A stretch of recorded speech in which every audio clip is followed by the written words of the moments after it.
Hello everyone, I am Shivam Banka and I will be going through this case study interview today.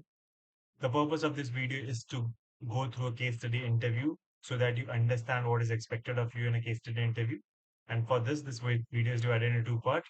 First, as I mentioned, going through this case study interview, and second part is I'll present the overall analysis of how the interview went so that you get an overall picture of it. Today, we are in the chapter profitability, and we are doing a interview for a client who is a urea manufacturer. For context, all the black text which you see with blue background are the statements of the interviewer, and all the blue text with white background is the statements of the candidate. Let's begin. Your client is a manufacturer of urea. They have recently seen a decline in their revenues. Identify the potential reasons and recommend a solutions. Okay, so the first statement by the interviewer is one of the most important statements because it tells you the scope where you have to operate in, and you should not go out of that scope. Also, it's mentioning client is a manufacturer of urea. Now, urea is, as we know, a very common form of chemical, which is very popular as a fertilizer. But it is not mentioned that it's a fertilizer urea manufacturer. So it's very important that you clarify that with the interviewer as well. And I think that is what the candidate has done in the next line. I would like to begin with a few clarifying questions on our client. As per my understanding, urea is used as a fertilizer in agriculture. Is there any other usage of urea that the client is that client is manufacturing for? That is correct. Urea manufacturing urea is for the use of fertilizer is a client's only business. So all good. Also, a profitability interview is divided into three parts. In the first part, we'll try to understand more about the uh, client's business, its competitions, and what exactly is the situation the client is in. In the second part, we'll try to structure the situation and figure out where exactly is the problem coming from. And then third part, we'll provide solutions for it. So we are in the first part where we are understanding the client's business. Okay. Does the client operate globally or is it located in some specific regions? Is the client a leading player in the market? The client is located in India, manufactures primarily for four states in North India. It is the leading player in that market.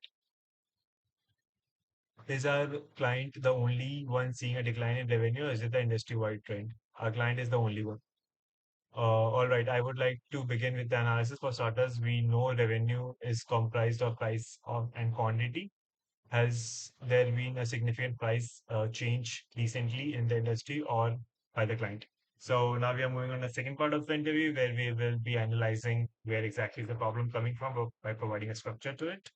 And initially, the set of questions usually remains the same, where you understand it's a client specific problem or industry specific problem, or where exactly does the client operate in, and to understand, just get into mindset of who our client is.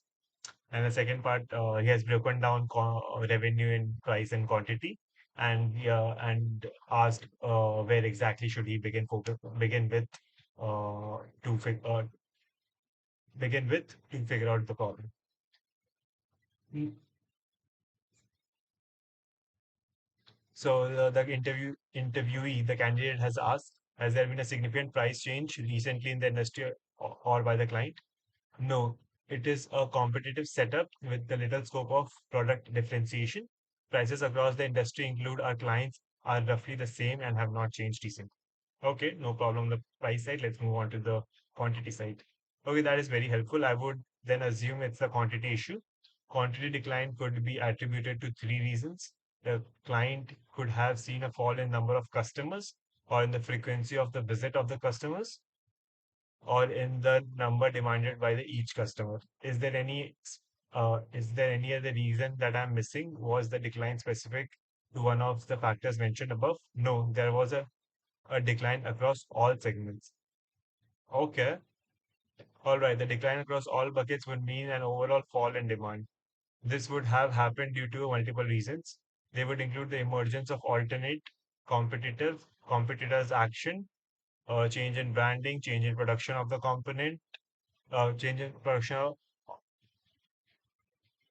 production of a complement, mismatch in product targeting, decline in the quality of product, cannibalization, uh, distribution policies, and decline in overall need of the product. Pretty exhaustive list. Let's go through the list one by one. So, if emergence of alternate, there is a competitor brand which has come up, which has taken away the customers of this client. Competitors' action, some action the competitors have performed, which have led to more customers going towards our competitor. Change in branding, which might not have worked. Change in production of a complement. So then there is something which you have changed in the production, which has led to this decline. Uh, Mismatch in product targeting. Similarly, the product which the user group which is marketed to is not the one which is buying. So there's a mismatch in product targeting, decline in quality of the product, um, cannibalization, distribution fallacies, issues in distribution, and decline in overall need of the product. Considering the decline in specific to the client in a minimized product differentiation setting, we can safely rule the last cause out among the others. Is there a particular cause that is more relevant?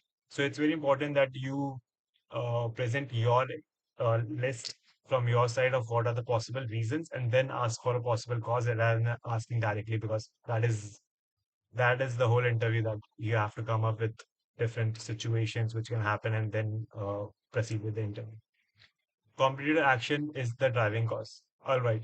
So our client is seeing a decline in revenues due to competitive action. A decline in the demand due to competitive action could be broken down into improvement in product quality, operational improvement, procurement, processing, distribution, change in marketing strategy, and improvement in after sales services. Which of the four would you say is more important? So we know that the colluded, competitors have colluded and launched a new promotional campaign called the Krishi Mela, which has gained popularity. The client has seen declining revenues ever since competitors launched this new campaign. Okay, it is a marketing campaign then. In terms of the mailer, our competitors could be doing a number of things. They could be running creative advertisement schemes, offering discounts or subscriptions, giving away the product for free, or rebranding existing product. Which of the is the competitor doing? Which of them do you think would make an actual difference to our revenue? Okay, that the interviewer is trying to play with the candidate. That okay, you think which is the most relevant one? Uh, you said that there is a little product differentiation in the industry, which rules out the advantages of creative advertisement, uh, which would be useful, which would more useful when we are working with unique products. Our target population is the agriculture sector, where farmers would be reluctant to subscribe to anything in fear of long-term commitment and ease of availability of the products and of competitors. Uh, This leaves us with discounts on the product of free distribution. Consider the competitor has launched this campaign with the probable to make its brand more familiar. The latter seems likely. That's absolutely correct. The competitor has been giving out products for free at the mailer to improve the recall value of the product. What would be your recommendations for the client now? I would make the following recommendations to our client. Given the standardized industry, mimicking the competitor by distribution freebies would help.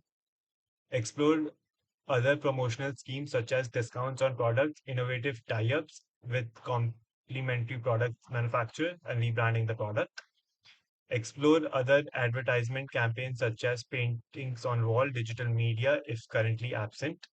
Such customers are already Such customers are largely between brands. If it would help to tie up with retailers and forge long-term contracts with them, explore new markets and geographies. So, last part is where a little bit of creativity of the candidate is being judged, where it is seen how efficient the candidate is in coming up with different solution options for the client. And I think the candidate has done pretty good job. And usually one option is the direct solution of the problem which has been figured out previously, which is if the competitor is offering free products, a free products offering from your side would help. So that is one option is usually that, but or you also have to come up with creative options which would also be interesting for the client to explore to solve the problem rather than just directly uh, providing the solution first exact the expected or the um, direct solution of to the direct problem.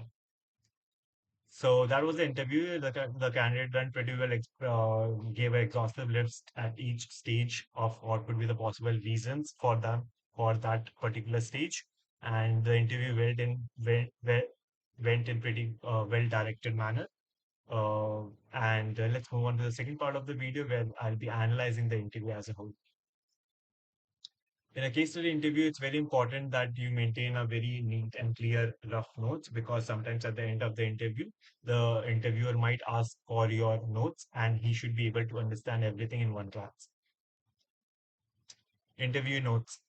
Declining revenue due to the fall in quantity demand. Ask if revenue fall is across industry or specific pretty standard questions. First, identify if there have been price shifts or demand shifts. Uh, uh, Identify drivers of the fall in demand or change in price. Case facts. Leading Indian firm with the presence in four North Indian states. Minimal product differentiation in industry similar to the perfect competition setup. Uh, Client manufactures only one product used in fertilizers by farmers. Competitors may have colluded and launched a new promotional campaign. Okay. So what was the approach being used? Was the revenue divided into price and quantity? The quantity was broken down into number of customers, the frequency of use, and the ticket size. The problem was that there was a decline in the overall level. But let's see. And there was a decline at the overall level, so we divided the whole supply chain into the value chain into different parts, which was the need, awareness, accessibility of affordability and customer experience. And there was a problem with awareness because the competitor was giving their product for free so that the customers could be accustomed to try out their product and get familiar with it. And that's why uh, the client also needed to do something in the awareness section to counter the competitor's action. The recommendation provided by the interviewee were as the industry is standardized, client can imitate competitors, give their products for free as well. Explore promotional schemes such as discount on products, innovative tie-ups, and complementary product manufacturers, rebranding the product. Long-term contracts with retailers as customers are indifferent between brands. As okay, long-term contracts with retailers can also help because customers are indifferent between brands. All the products are almost the same, so customer don't have a preference. But targeting retailers could be a good option. Explore new markets. Observation by the interviewer or of the interview as a whole was the interview was designed to judge how quickly could the candidate move through layers of revenue and identify recall value improvement by competitors as a major problem component. The candidate should have been able to apply knowledge of fertilizer industry to make appropriate recommendations. So that was the interview. That was the whole overall analysis. I hope you guys learned a lot from the interview, and good luck if you have an interview coming up. I will be uploading one case study interview every day so that you get used to watching it one interview every day to get into the mindset of how a case study interview goes. And so please do subscribe to the channel so that you never miss out on any video which I upload. And thank you for watching and have a nice day.